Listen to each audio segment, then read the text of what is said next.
মাগো ওরা বলে, লিখেছেন আবু জাফর ওবায়দুল্লাহ।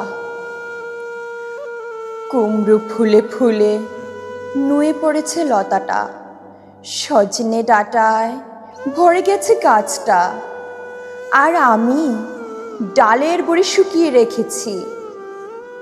খোকা, তুই কবে আসবি? কবে ছুটি?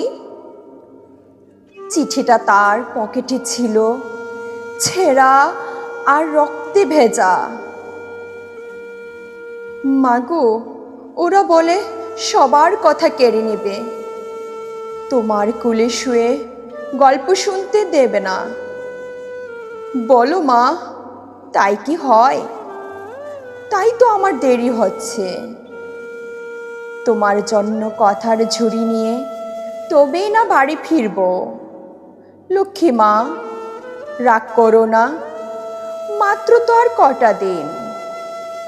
পাগল ছেলে, মা পড়ে আর হাসে, তোর উপর কি রাগ করতে পারি?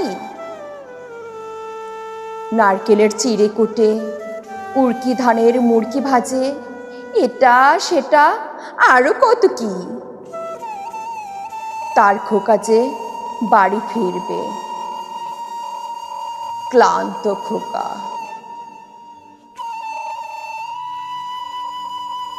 কুমড়ো ফুল শুকিয়ে গেছে, ঝরে পড়েছে ডাটা, পুইলতাটা নেতানো। খোকা এলি? ঝাপসা চোখে মা তাকায়। উঠোনে উঠোনে যেখানে খোকার সব শুকুনিরা ব্যবচ্ছেদ করে, এখন মার চোখে চৈত্রের রোদ পুড়িয়ে দেয় শুকুনিদের। তারপর দাওয়ায় বসে মা আবার ধান ভানে, বিন্নি ধানের খই ভাজে। খোকা তার কখন আসে, কখন আসে। এখন মার চোখে শিশির ভোর, স্নেহের রোদে ভিটে ভরেছে।